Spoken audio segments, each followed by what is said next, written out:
This is Akashvani. In the program Spotlight, now we bring you a discussion on Union Cabinet decisions. The participants are K.V. Prasad, political analyst, and Rajesh Lake, anchor.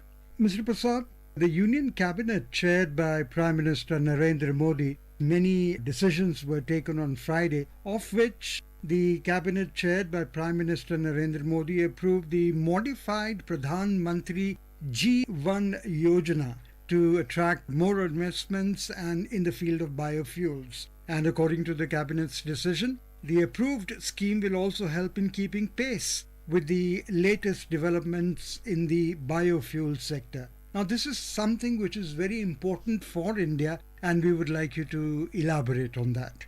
Well, I think exactly one of the concerns that the country has been having, all of us know, is the high level of dependence on imports of energy demand, and especially oil. And that we know fuels a lot of our economy. And as an economy which is already fifth largest in the world and poised to grow at a much faster clip, energy levels have to be met, especially fuels. And I think in this direction, biofuel has been a long-term plan of the government to, one, reduce the level of component of and do the ethanol blending, as they call it, with the. So the whole thing is Pradhan Mantri Jeevan Yojana is a step in that direction. Because if you look at the overall impact, the ethanol blending project is very much on track. What started in 2013-14, 30th crore, and they call the ethanol cycle year. In that is now, by the end of 22-23, has risen to something like 500 crore liters. Whereas in terms of percentage of ethanol blending, it started at 1.53% of this 30th crore, and now it's 12.6 at the end of 22-23. And the last July figures, July 2024, that just went past in the last 10 days, it has come to almost 15.83%, whereas the average runs around 13%. So oil marketing companies which have been given a task that by the year 25-26, you have to have a 20% blending. So I think that's the mission. And in this category, it's the as I said, ethanol supply year plan that you're going, this to keep pace with these kind of developments in the field of biofuels. So they're looking to modify the existing scheme. As the technicalities, this is lignocellulosic feedstocks, that is the agriculture and forestry residues, the industrial waste, the synthetic gas, the algae, etc. So that you kind of bring this, and the multiple technologies and multiple feedstocks would be given preference under this scheme. The scheme, Mr. Prasad, also aims to provide remunerative income to farmers for their agricultural residue, besides addressing the environmental pollution. So, how will this happen? If you could elaborate on that. Well, essentially, you see, the point is we all know while you do farming, we get a lot of byproducts. Some of it is not processed in the sense that, for instance, ethanol, where do you bring it from to kind of. So this, how do you generate, what you're looking at is alternate sources of a second generation ethanol, which can come from agriculture waste. So obviously when the farmers know otherwise they are dumping it or wasting it, you kind of reconvert it into and sell it as a biomass. When that surplus biomass agriculture waste is processed, it is said it has the cellulosic and the lignocellulosic content. Similarly, industrial waste, which can be converted to ethanol. So these are advanced technologies which are available in the world now. So India wants to take advantage of it. And as you mentioned, the fact that we are looking at the environmental issues, and India has this mission to make India help the ambitious target for zero net greenhouse gas emissions by 2070. So all this moves in the direction, please. And this Pradhan Mantri G1, which is actually an acronym for Jaiv Indhan Vatavaran Anukul Fasal Avashesh Nivaran Yojana. This was notified if I'm not mistaken, in March 2019 for providing financial assistance to 2G bioethanol projects. How does it promote the Make in India mission? How does it help India achieve its ambitious target of net zero GHG emissions by 2070? The fact is we are increasing the component of ethanol blending, which of course the emission rates are looked at differently. Similarly, it cuts down on your fuel consumption, because if your 20% of the fuel component comes from ethanol, obviously you're saving on your financial in terms of what we pay for our imports of this expensive oil. Plus these factories which are set up under the first scheme, like Punjab, Panipat in Haryana was dedicated in 2022. Now the other projects which are being envisaged by the oil marketing companies come in, say, states like Odisha, Bhatinda in Punjab or Assam. So again, all these projects are something which will help the local economy, which will help, and they in turn help the national economy in the larger context, and also the commitment we've made in terms of cutting down the GHG by 2070. Moving on, the other proposal which was approved by the cabinet was the implementation of the Pradhan Mantri Awas Yojana Gramin PMAYG during financial year 2024-25 to 2028-29, wherein financial assistance is to be provided for the construction of 2 crore more housing. And this is something that, Mr. Prasad, we would like to listen from you. I think one of the principal objectives of the government of Prime Minister Modi has been to provide houses for all. And we do realize, most of us who are in cities do know that there are a lot of shanties, or what you call half constructed, people who are staying in barely constructed places, what is also referred to in Hindi as jhuggi jhonpadis. So I think all of us know that one, you need a quality of life. Every human being, every citizen deserves a better quality of life. So you move in that direction.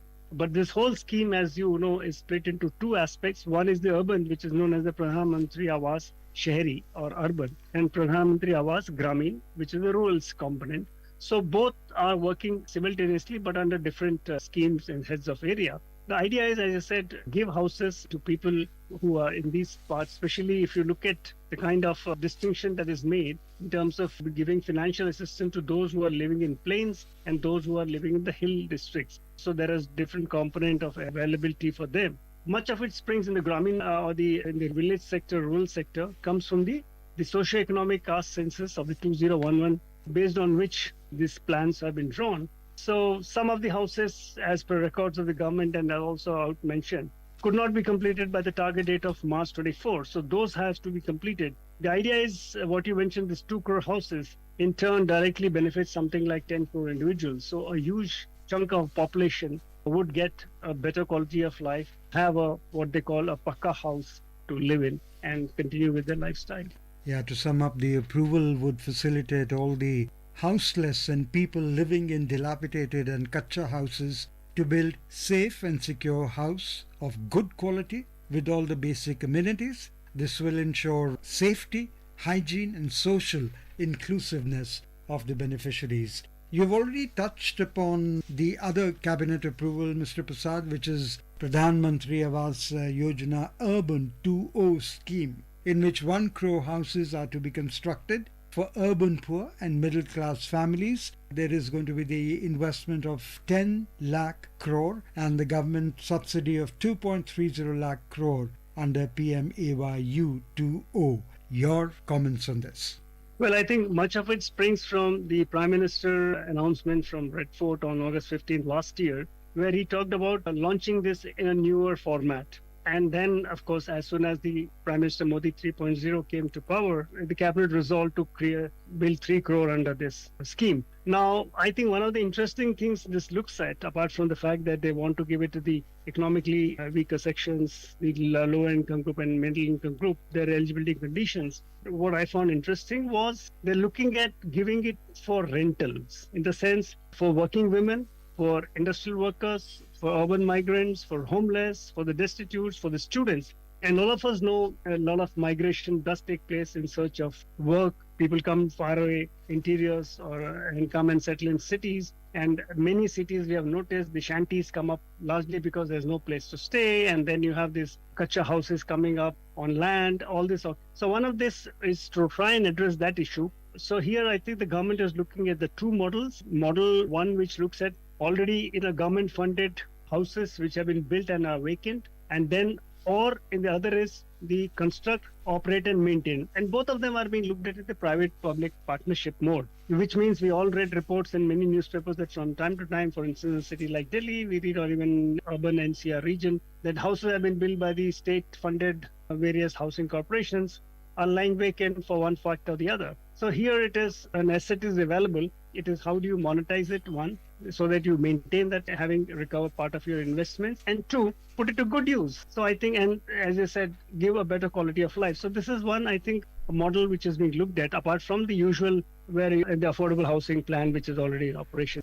Okay, Mr. Prasad. Now, there is a corpus fund of credit risk guarantee fund trust which is being increased from 1,000 crore to 3,000 crore to provide benefit of credit risk guarantee on affordable housing loans from banks and housing finance companies. So how will this benefit those who are planning to buy a house for themselves? If you look at it, most people in the cities and urban areas, or even tier 2, tier 3 cities, are going in for this model where a house is being built, you do a self-financing scheme, you go to a bank to borrow money and then repay in your what is known as the EMIs or equated monthly installments or whatever scheme that one agrees with the bank. But one of the basic issues has been found that especially in the lower income and the economically weaker sections is who is going to stand guarantee for them. And what happens if the funds don't come up? So this problem is probably the funding mechanism looks at this, because when you give some kind of credit guarantee, the banks know that up to this percentage of loan is already guaranteed by this fund. And in case of a default or stuff like that, they're kind of covered up. So I think that allows it, because in the scheme itself, there are two aspects, which is major portion is a centrally sponsored scheme in which the center and the state work together in terms of financial outgoes that the both city as the state and the center funds to the eventual beneficiary. And the other one is the interest subsidy scheme, which is actually, it's a vertical, which provides benefit for this, again, these EWS, the LIG and the MIG families, they take loan. But here, again, this interest component is probably taken care in the sense it comes under the central scheme. So that is what gives you that cushion, which will be implemented by the central sector scheme, whereas the other is the centrally sponsored scheme where the states have a role to play. So I think they kind of tweaked this scheme basically to probably addressing some of the issues which cropped up in the last few years while they've worked to enroll on this scheme. The Cabinet also approved the Clean Plant program proposed by the Ministry of Agriculture and Farmers Welfare. This is going to revolutionize the horticulture sector in India and is expected to set new standards for excellence and sustainability. What are the key benefits of the Clean Plant program? Well, I think targeted sectors who are going to benefit are the farmers, the nurseries, the consumers, and the exporters, because we all know we all need quality stuff. And I think for the farmers, the scheme Clean Plant program is looking for providing access to a high quality planting material and also virus free, so that the crop yields are better and improve their income opportunities. Whereas for nurseries, I think the question is of a streamlined certification processes, which will help them to supply this in a more efficient manner. Whereas the consumers, of course, they are the beneficiaries because they get some superior produce free from virus, apart from the increasing nutritional value of the product, especially the fruits. And exports, you produce some higher quality disease-free fruits, and it allows India to become a global exporter and one of the major marketers. Because if we are to compete internationally and be available on the best tables in the world, we have to have a quality product, and I think this is a step in that direction. The Cabinet also approved 8 projects of Ministry of Railways with total estimated cost of roughly about 24,600 crore rupees. Now, the projects are in line with the Prime Minister Shri Modi's vision of a new India, which will make people of the region Atmanirbhar by way of comprehensive development in the area, which will enhance their employment or self-employment opportunities. On the railways project, yes, I think one of the principal thing is to generate, apart from generating direct employment to some 3 crore mandates during construction, the whole idea is some of these places which are less developed and could not be connected through the railways, which is known as the lifeline of India, is being looked at. And approximately for one particular, say, their plan is 64 new stations, enabling 6 aspiration districts, covering some 500 villages and 40 lakh population. The huge numbers get connected on this network. And finally, the good news also is that the Ajanta Caves, the UNESCO World Heritage Site, will be connected to the railway network, thereby giving a boost to tourism, which in turn fuels economy and economical growth. On that note, Mr. K.V. Prasad, we really thank you for being with Akashvani. Thank you for having me on the program. You were listening to a discussion on Union Cabinet decisions. The participants were K.V. Prasad, political analyst, and Rajesh Lake, anchor. This program was produced and presented by the News Services Division of Akashvani. You can listen to it on our mobile app News on AIR. This program is also available on our YouTube channel News on AIR Official. You may share your feedback about this program through email at airnsdtalks@gmail.com